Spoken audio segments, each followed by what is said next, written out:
Good afternoon. This is Chris Newbold, guest hosting today for the ALPS In Brief Podcast.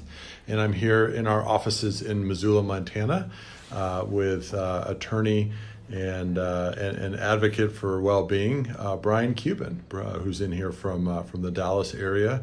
Just spoke at our ALPS Bar Leaders Retreat, and we thought this would be a great opportunity for us to we have a similar passion in terms of seeing our profession improve on the well-being side. And so I thought this would be a great opportunity for us to, just kind of have a conversation about where the profession's at, where do we need to go. And Brian, you're obviously out on the speakers network, kind of talking about this particular issue, your personal experience and so forth. I think I'd like to start with just you kind of putting into your own frame of reference. What is the state of the profession right now when it comes to attorney well-being?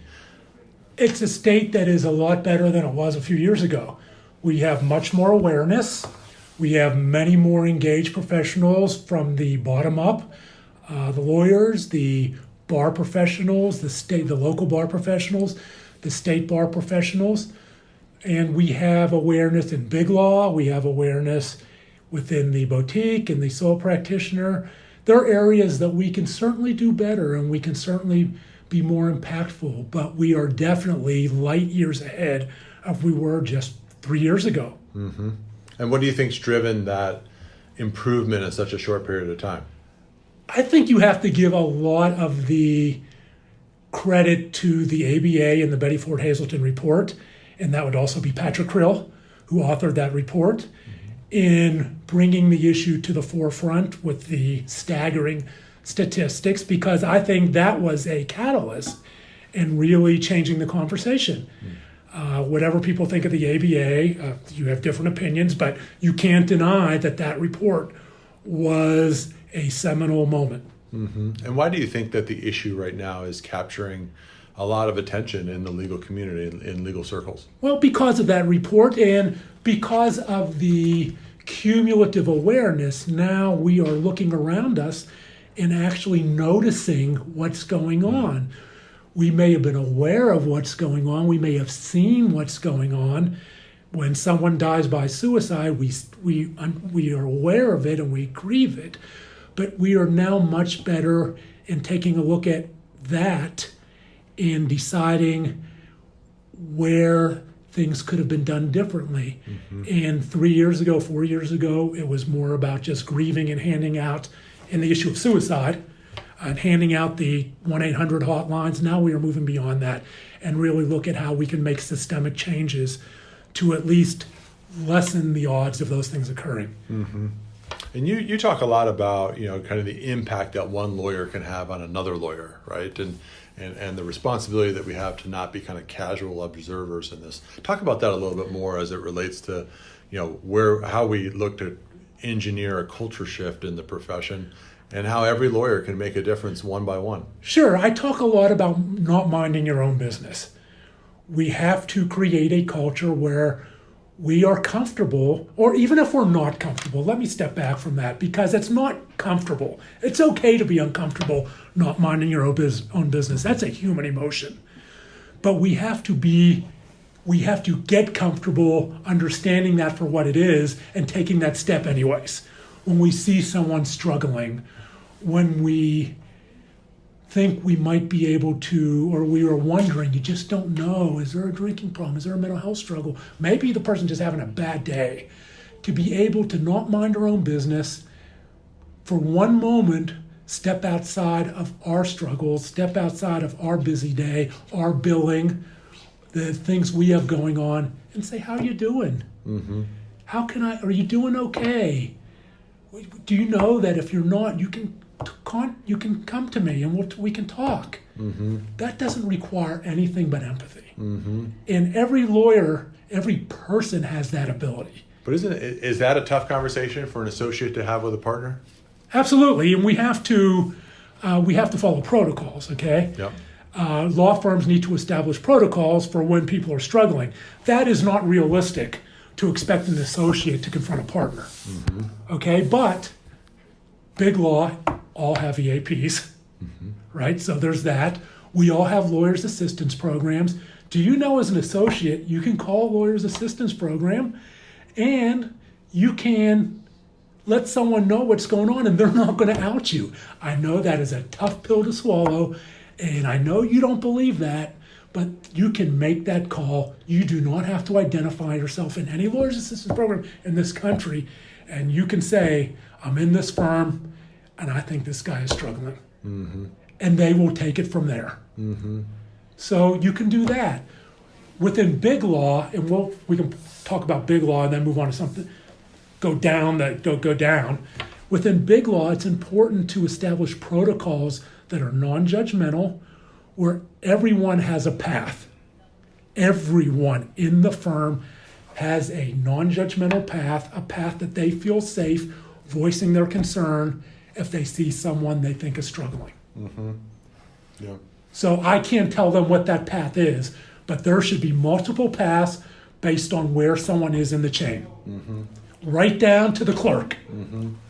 Talk about your opinions on, there's an increasing body of work out there that says that the economics of well-being are conducive to a stronger bottom line, right? And as we think about talent acquisition, talent retention, I know you work a lot in kind of big law firms, mm-hmm. right? I think there's a really interesting play on the horizon for those who lead our profession from a big law perspective, to be thinking about a commitment to this issue that could translate economically for the firm. Talk about that. Well, absolutely. And I doubt there are any managing partners, senior partners, firm CEOs for the real big ones that are not aware of that issue. Yeah. The messaging is consistent out just in general in society about the impact of addiction and mental health issues on the workplace and the economic cost. Mm-hmm. Okay, so the challenge becomes, how do we translate that into risk management? And I think they are starting to do that. That is not what I do. Mm-hmm. Okay, I'm a storyteller, I'm not a risk manager, but I think we are starting to see an industry and people who do that to go into a firm and say, this is how we translate this into risk management to increase value to you, mm-hmm. save you money, that saves the client money. Because on the most basic level, and we talked about the Peter Principle of recovery, right? How your level of competence keeps decreasing and you keep trying to adjust your mindset to stay within that, to tell yourself you're at a high level when you're struggling. That can be, in a general sense, stealing money from a client, mm-hmm. because you are not effectively representing the client. That is affecting the firm's bottom line. And that is the most basic level. When a lawyer is struggling and not functioning not functioning at the non-struggling level, he may not even, or she may not even understand what that level is, mm-hmm. because they've been in the middle of it, lacking self-awareness for so long. That is affecting the firm's bottom line. Mm-hmm. That can affect client retention, because there are lawyers out there who are not struggling, and everyone's trying to get the business, right? So you have to minimize the risk by putting lawyers in a position to succeed and to hit the top level of competence and move beyond that if possible. Mm-hmm. Keep raising that level. And it's hard to do that when someone's struggling with addiction, problem drinking, depression. And I see lawyers all the time that talk about, well, I'm struggling with depression, but I was killing it, doing this. And I can't judge that. I don't know their situation. But I can say anecdotally, and what I see in the data, that I don't see how a person can look at the big picture, step back and say, I was going through all that and giving $1 for $1. Mm-hmm. So I think all firms are aware of that, yeah. And I think that is achieved through a risk management model. Yeah, it's going to be interesting too, as big law tries to recruit talent out of law schools, how much top talented students are actually looking for a wellness play in terms of the life work balance that I think generationally is becoming more prominent. That's a good question. I forget what the study was. What was it? Was it AmLaw? Did the AmLaw survey just come out? Mm-hmm. And I couldn't find it, and I think it may have been subsumed in in one of the questions, but I reached out to Patrick Krill, who's the risk manager, who does a lot of the risk management stuff, and who authored the ABA Buddy Ford study, and asked him if he knew if we are surveying firms on well-being, if that is part of the survey. And I don't know that he had, I'll have to look and see if he responded or he had an answer, but I think that may be not so much as a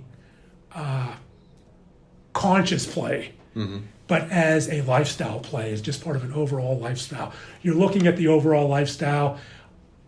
Can we say that someone's going to say, what's their drinking culture? I'm not going there. There's no way to know that. But in the overall lifestyle play, I think lifestyle and wellness will become major factors.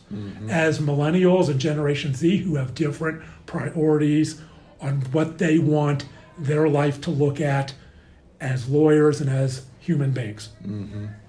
Yeah, talk more about, it's an interesting time in our profession, given the fact that we have 4 separate generations all operating at the same time, right? And so, but there are also studies out there, particularly those that have been done within the law schools, that say, some of these behaviors and substance abuse and so forth are starting earlier, right, and are becoming more prevalent for those who have been in practice, particularly in private practice, for less than 10 years.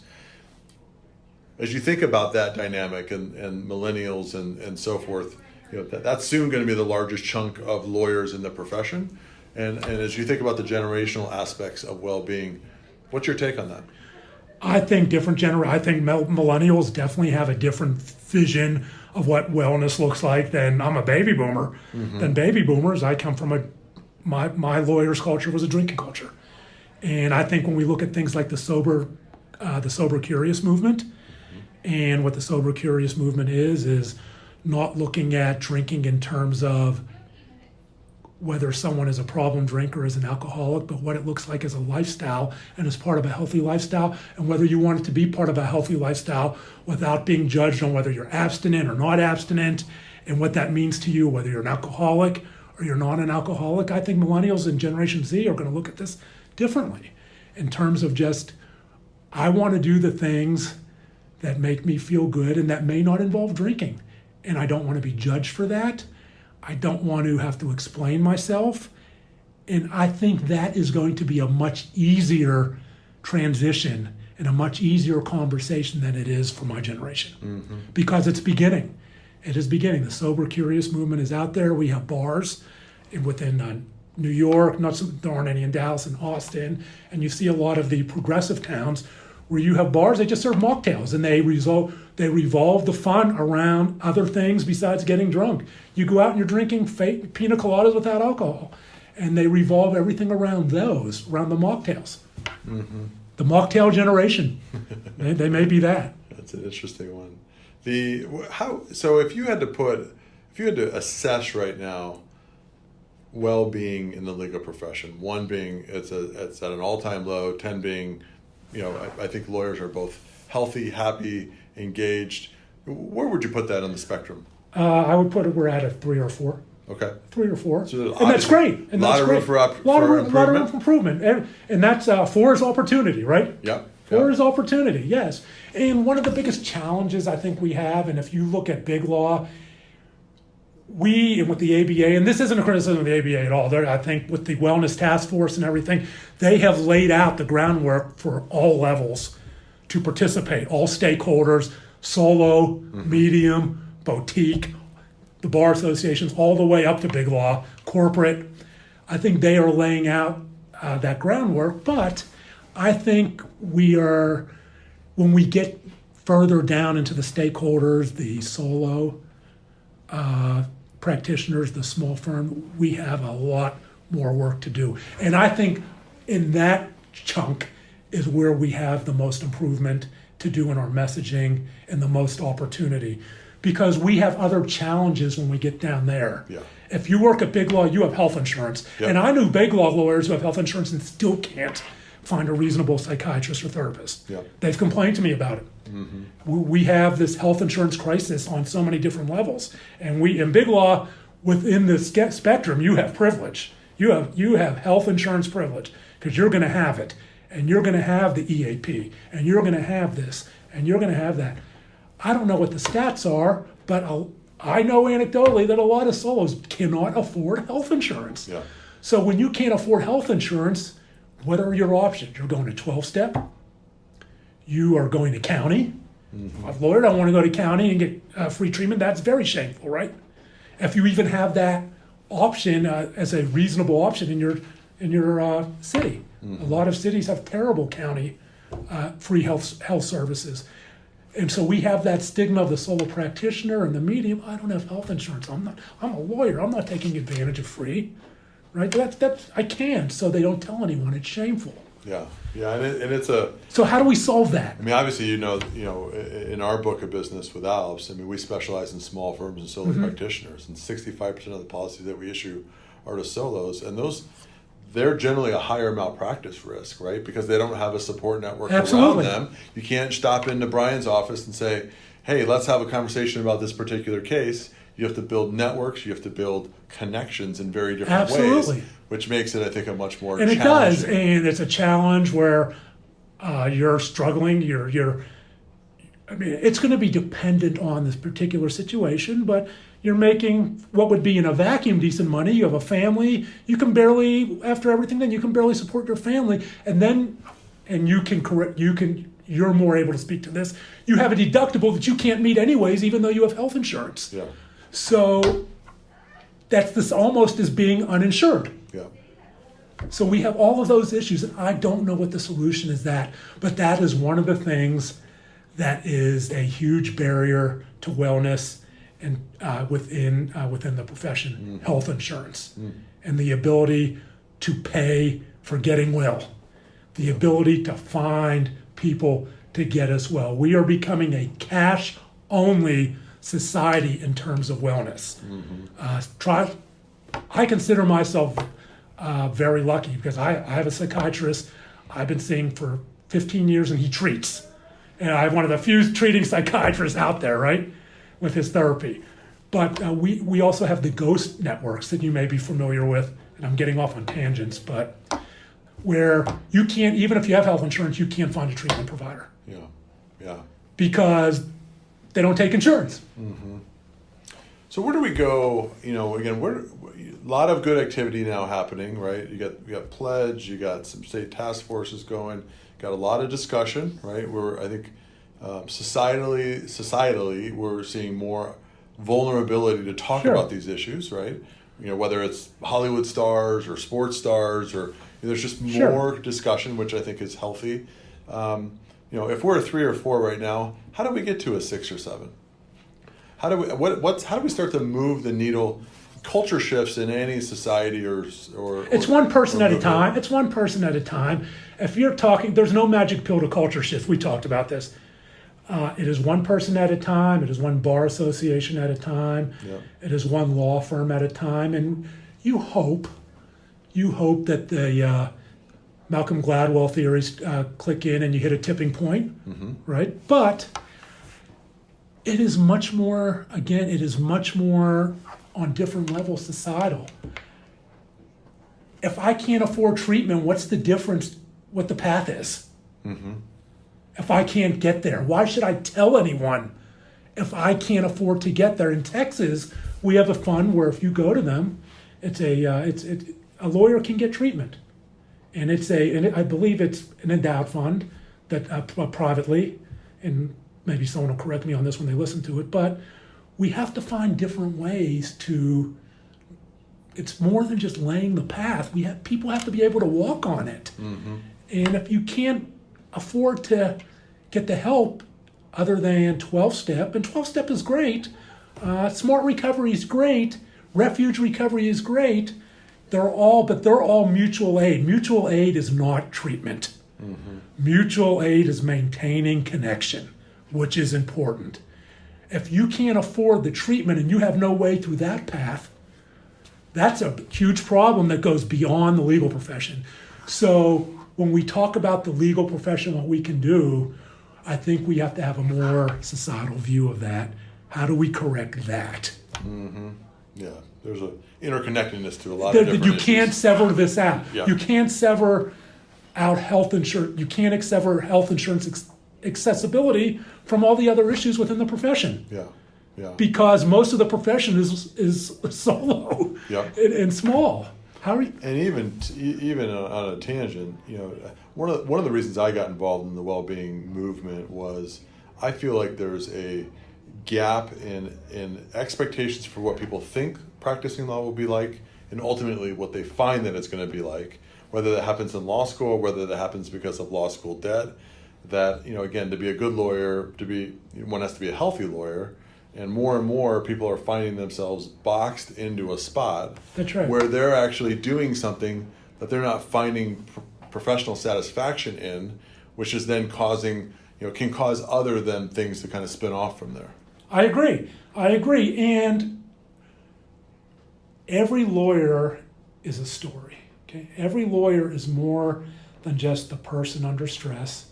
Every lawyer brings their entire history of trauma, of however they grew up, family. They bring it all through the door of that firm. They bring it all to the courthouse. So whatever that stress is may not just be the product of what's going on at that moment, the case, fulfilled expectations, unfulfilled expectations. It may be the product of a life story that has shaped someone, that made them more susceptible to those issues. Does that make sense? It does. So we have to address the story and not just the moment that the lawyer is in. Yeah. Anything else that you want to kind of relay as you talk to our policyholders and other interested listeners about, just kind of the current state of attorney well-being? If we want to change the paradigm of attorney well-being, for me personally, I think the most powerful tool is continue to encourage people to tell their stories. Keep telling the stories. Everyone identifies with aspects of other people's lives. There's going to be something they identify with. The connection. Stories bring connection. Keep bringing people in to tell stories. Just encourage that. And I think through the power of storytelling, we will start to see more and more people tell their stories, and then they'll tell their stories. And I think that is how that reduces stigma, that reduces and I think vulnerability, that's right. that increases vulnerability. I think as we reduce stigma, we will better empower lawyers to seek recovery. Yeah. Brian, thank you. Thank you. We appreciate your time, and we appreciate your perspectives, and obviously you're doing wonderful work in the storytelling side of the ledger, because it's important that through the experiences of you and tell them your personal story, that it makes a difference. And I think law firms need to realize, and I think big firms are starting to do this, is creating a wellness program has different levels. Okay, there's storytelling. There is risk management. There is scientific study. Yes, and there is the pure wellness aspect. How do we reduce stress? How do we become happier? What can we do to allow our lawyers, within the framework of our representation of clients, to feel better about themselves and what they do? Law firms are in a business. This is a business, and they are not yogis, right? We have to be realistic. Law firms are there to represent clients at the highest level possible. So what holes do we need to fill to make that happen? Because that is what we do. We represent clients. And so we have to fill all these different gaps: the storytelling gap, the risk management gap, the wellness gap. Got it. Well, again, thank you so much, and I hope you enjoyed listening to this podcast. As you know, ALPS is committed to being a leader in the well-being issues of the day affecting the legal profession. We hope you enjoyed this podcast. If you have any other ideas for topics on the well-being, please let us know. Thank you.